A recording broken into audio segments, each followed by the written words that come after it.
Cray is the leader of the world's strongest clan, the Grieving Soul, and he is widely respected for his wisdom and power, but in reality, he is a total weakling and just wants to find a way to quit his job. We see Cray standing in line at a treasure hunter clan meeting, and he looks like he really doesn't want to be here, but he's got no choice. Treasure hunters in this world are basically celebrities because they explore treasure vaults all over the world and risk their against phantoms, all with no health insurance. It's a dangerous job, but the promise of fame and riches compels dozens of people to become treasure hunters every year, and to that end, they often join a clan like First Steps, which is widely renowned in the capital as one of the best to ever exist. It consists of a collection of parties that come together to assist one another, and the reason there are so many people here to join is because unless your name is Jinwoo, there's a limit to how far you can get as a solo hunter. Cray was trying to get this over with without drawing much attention to himself, but out of nowhere, the girl behind him starts talking and asks if he is here to join a party as well. Cray tries to use the age-old tactic of ignoring her until she goes away, but before he knows it, she has already walked in front of him and is introducing herself. Her name is Ruta, and she's a level 3 hunter, so she extends a hand to Cray, but he refuses to shake hands with her, although he does give her his name. Ruta is disappointed that Cray didn't shake her hand, but she gets over it and starts talking about herself some more. She has been solo hunting until now, but she came across a vault called the White Wolf Den, and she couldn't handle it on her own, so she wanted to come to join a party. Just then, the man in front of them turns around and tells Ruta she should be trying to take on vaults as dangerous as the White Wolf Den, while she's still only level 3. He smirks and calls her an inexperienced amateur because even if she's level 3, she's still basically a beginner compared to the other professional hunters out there. As the argument gets more heated, Ruta becomes really angry, and Cray really wishes he had stayed home so he wouldn't have gotten involved with them. Ruta pulls out her knives and is about to attack the man, but before she does anything, a guard comes over and reminds Ruta that these aren't the streets of London, so if she keeps this up, she's going to be banned from the clan meeting. She realizes she lost her temper for a moment, so she puts her knives away and apologizes for the outburst, all while Cray tries to act like he's not here. A little while later, Cray makes it into the clan meeting and Ruta is still with him because he's the only person she knows here. She is amazed by all the powerful hunters here and honestly feels a little overwhelmed since she has never been to a place like this before. She asks Cray if he has been here before, so he tells her that this is his 5th time here, and Ruta thinks he must suck at being a hunter if he has to keep coming back to the recruitment meeting. Among hunters, talent is everything, so even a random nobody can make a name for themselves and climb through the ranks. Ruta notices a party in flashy attire on the other side of the room, so she asks Cray about it, and he informs her that the party is called Arc Brave, and of all the parties recruiting today, they are undeniably the strongest. As a group, they once managed to complete a level 7 vault with just 6 members, so they are widely respected.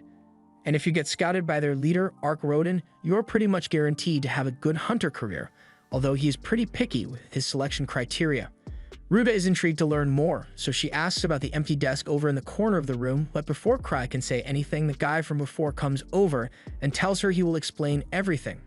Ruta doesn't really want his help after the argument they had outside, but Greg goes on to explain anyway, and tells her that the desk belongs to the party that founded this clan, the Grievers. The party was a group of talented youngsters who arrived in the capital a few years ago and made a name for themselves as the Grieving Souls, but what the others don't know is that the legendary party consists of Cray's childhood friends. Apparently, there were rumors floating around that the Grieving Soul party would be recruiting today, but since their spot is empty, Greg assumes the rumors were false. Just then, a kid who came here hoping to apply to the Grieving Souls party noticed that they aren't here yet, so he becomes irate because he believes he's going to become the strongest hunter in the world someday, so the only party worth joining is the Grieving Souls. Greg finds the kid amusing, but Ruta doesn't have the guts to say anything since the kid actually has a higher level than her. Just then, a girl named Tino steps up and is prepared to shut the red-haired kid up with violence because she's the only one who deserves to join the Grieving Souls party. Her partner tries calming her down since this isn't worth causing a scene, even if the red-haired guy was being really annoying. For a second, it looked like they had calmed down enough to avoid a fight, but then Greg joins in with his first-class instigation, and all of a sudden, the entire room is supporting the fight. All gloves are off now, so Tino and the kid square up to face each other. Cray can tell things are going to get hectic real soon, and he doesn't want to be around when that happens, so he asks Ruta to come outside with him. As the fight is about to start, Tino already intends to kill the kid over what was essentially bragging, and she'll just call Saul later to handle the murder charges. Or at least that was the plan until she sensed a familiar presence nearby, and the second she spots Cray, she forgets all about the fight and charges straight for him. Cray is caught off guard by the sudden attack, so he stumbles backwards and Tino nervously turns, calling him master and asking if he saw her lose her temper over there. Ark then comes over as well and greets Cray, since he has been waiting for his arrival. They wouldn't have been able to start the clan meeting until Cray arrived anyway, since he is both the clan master and the leader of Grieving Souls. Everyone who didn't already recognize him is shocked to hear this because that means Cray must be the most important person here. However, all the attention he's getting is making him feel sick, so he really just wants to go home. Several years ago, when Cray and his childhood friends first arrived in the capital, they were clearing all the beginner vaults in record time, but there was just one problem. Cray had no idea what he was doing. He got saved from a monster, and his teammates thought he was intentionally lowering his guard so he could act as bait, and he goes with it, but he was totally about to get chomped. They all shared the same dream to become exceptional hunters, but unlike the other five, Cray was exceptionally ordinary. He knew that sooner or later he would become nothing but a burden to the party, and he didn't want his friends to resent him for his weakness, so he made the decision to leave the party on his own. However, when he tried to quit, it somehow ended up with him being appointed as the leader of the party. That's how he got to his current position as the leader of his truly gifted childhood friends, but he really wishes he could just retire from being a hunter. Ruda and Greg still can't believe they were talking to the clan master the entire time, and while Cray is in his chair, Ark comes over and asks if Cray showed up late because he wanted to observe the crowd as one of the common folk.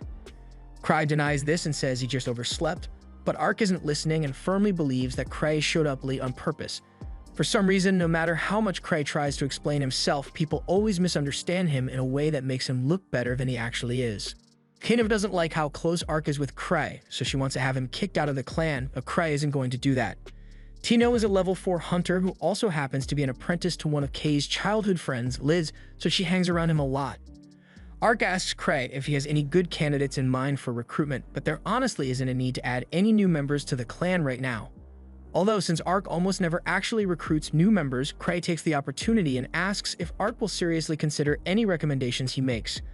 Ark says he will accept anyone Cray chooses, and this is a huge surprise to everyone, so the vice captain tries to talk him out of such a rash decision.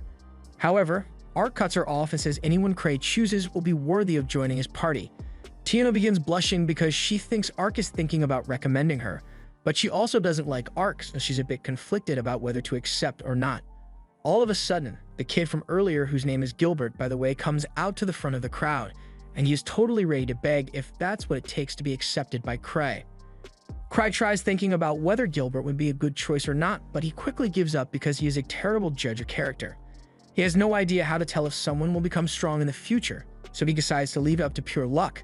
He tells Gilbert that he is willing to recommend him, but he has one condition before that. As a hunter, the most important thing is to make sure you always win. If he lacks strength, he will end up putting his party members in danger, so Cray wants him to demonstrate that he has the ability to always win. Also, since Cray began his career as a hunter, he has never lost before, although that's because he has never actually been in a real fight. Anyway, Cray takes off one of his ring artifacts and announces to every hunter here that the first person to present this ring to Ark will be accepted into his party, and with that he tosses the ring into the wild to watch the chaos unfold. The first one to get the ring is Gilbert, but that doesn't last long because not even a second later, Tino jumps down at him and knees his face so hard that he gets sent all the way across the room. Gilbert probably needs a doctor now, but no one's focused on him right now because the ring is currently rolling across the floor, and while everyone is initially hesitant to act, it doesn't take long before they all start fighting over it. At this point, Cray decides to take his leave, and even though the bar is getting destroyed as he leaves, he says it's not his problem and goes home. However, the next morning it became his problem as the bar fight made front page news. Apparently, the entire place was leveled because of the fight, but luckily there were no civilian casualties at the end of the day. However, as a result of the events, Eva tells him that the Explorers Association wants to have a private meeting with him, and Cray already knows that means they are going to yell at him. He asks how Ark took the news, and Eva tells him that Ark actually took it pretty well and laughed it off. Since Ark probably isn't mad, Cray wants to take advantage of his good mood and send him the bill to rebuild the bar, as well as ask him to go handle to meeting with the association. But Eva informs him that the meeting is specifically meant for him, so there's no way he's getting out of it this time. Even if he tries ignoring it, the association manager, Gark, is just going to hunt him down like he always does, so Cray caves in and agrees to go, but he will be using his secret weapon to get it over as soon as possible. And that secret weapon is to grovel and apologize. He also argues that the only damage was to the bar, and since no one was hurt, and the bar owner has been compensated to cover the repairs of the bar, there shouldn't be any further issues. Gark hasn't even gotten a chance to yell at Cry yet, but after seeing Cry apologize, he just lets it go for now. However, even if there aren't any official complaints against him, he still needs to take responsibility for his actions, which is why Gark is assigning him a quest, and he has no right to refuse. The association gets all kinds of quests for hunters, but with such a large volume, there are bound to be quests that are so difficult or pay so little that no one wants to do them. These quests are what the hunters call chores, and Cray really doesn't want to have to deal with one of those, so he tries putting on an act and saying he is too important to be stuck with a chore. However, Gark isn't letting him get out of this, so he's forced to pick one. Cry opens the quest book and starts looking through it for the easiest quest, and of everything available, the lowest level is 3, so he picks that one. He was planning on just dumping the work on Ark, but when he goes to look for him, he's informed by Tino that Ark is currently away on a meeting with some nobles. He's going to be gone for a while and no one else is here, so he doesn't have many options to ditch his work. Just then, he notices that Tino is wearing his ring, meaning she was the one who won his little game yesterday, but that aside, he asks her if she is free at the moment. Tino is excited because she thinks he wants to ask her out on a date, but to her dismay, he tells her he has a quest for her. She immediately runs away, but even though she's fast, Cry has his ways of catching up to her. He summons his chained dog, Silver, and instructs it to capture Tino, and before long, Cry has her tied up in a chair so he can discuss the quest with her. She feels betrayed because she just wanted to go on a date with Cray, but now he's forcing her to go on this crappy quest all by herself. Cry asks if the problem is that she doesn't want to do it alone, and Tino responds that she wouldn't be opposed to the idea if Cry would join her. However, that would mean Cry would have to do actual work, so he instead opts to send Tino on the mission with a bunch of the hunters he met yesterday. 6 years ago, when Cray's party first arrived at the capital, they were about to walk into the association to officially register as hunters, but Cray started having second thoughts as soon as they got to the door. Luke told him to stop worrying about it so much since he was the one who suggested that they should aim to become the best in the capital. But Cray isn't worried about his friend's strength. He is worried because he knows he will only drive them down. Luke told him to stop saying such silly things and took it upon himself to open the doors of the association and declare that he is the strongest swordsman in the world, followed by Liz, who declared that she was the strongest thief in the world. There's no turning back after such a grandiose entrance, so Cry walks up to the reception desk to register his party, but he wants to make them regret selecting him as their leader, so when he's asked to pick a name for his party, he decides to pick something edgy and calls the party Grieving Soul for no reason. The others in the party thought the name was too dark and gloomy, but when Cray tries to use his bad naming sense as an excuse to quit being the leader, they all change their tune and say they love the name. Back to the present, Cry calls a meeting with all the people he wants to offload his work onto, and Greg still can't believe Cry is really the guild master of the Grievers. As hard as it may be to believe, Cry confirms his position, meaning he is also the infamous 1,000 Tricks that everyone has heard about.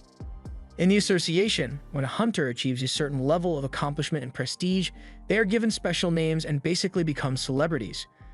Cry ended up being with 1,000 Tricks as his second name, but Gilbert refuses to believe that Cry is telling the truth because 1,000 Tricks is meant to be the strongest person in the capital, and Cry looks like he never even trains.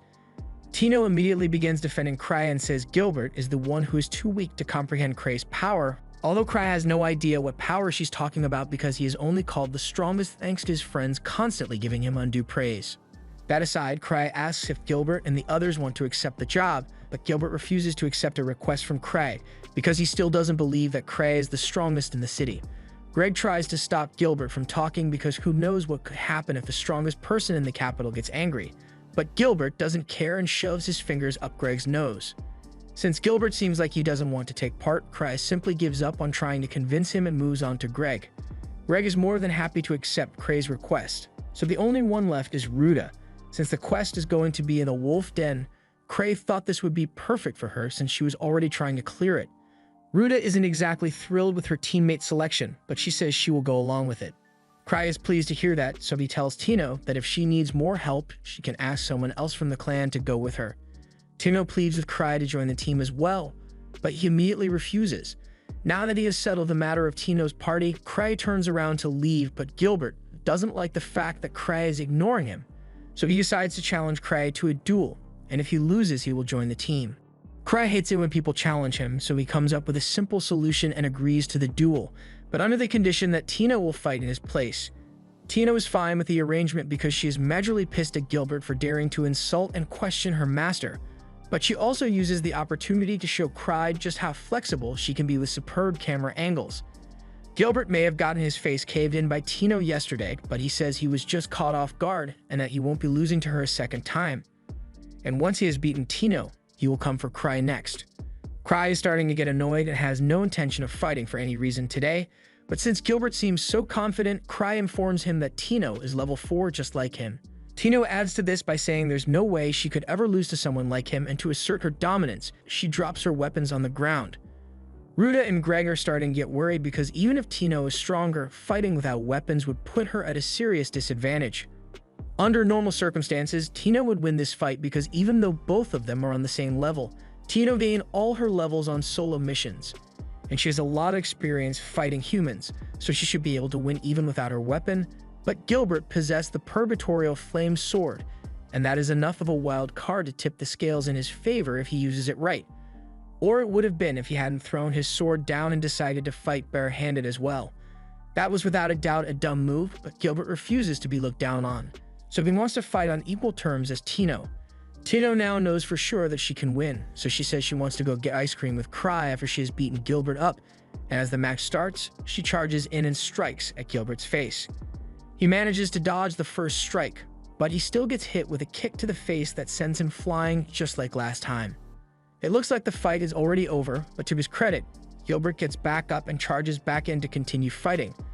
He doesn't do much and gets caught in a chokehold immediately, but at least he's got spirit.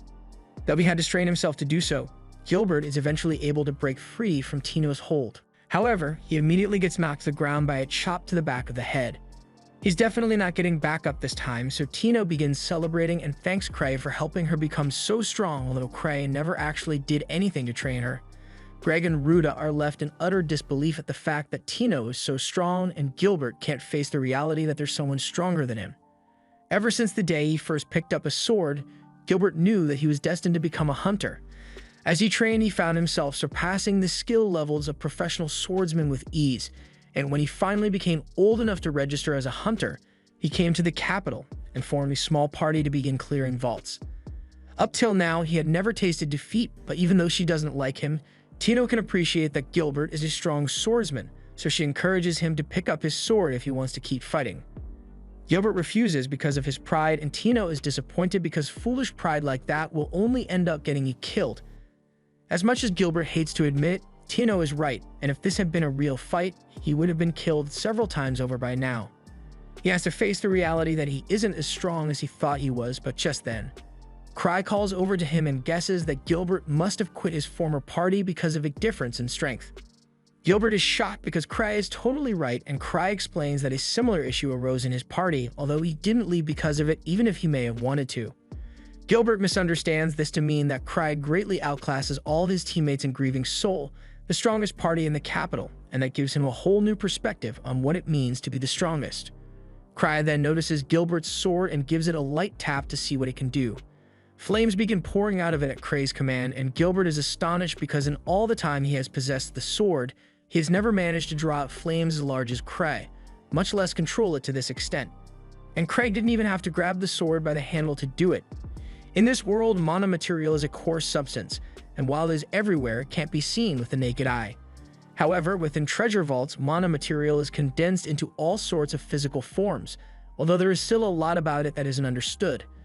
The White Wolf's Den is one of these treasure vaults, and it is said that wolf phantoms soaked in blood spawn within it, so Cray is glad he sent the others and didn't have to go down there himself.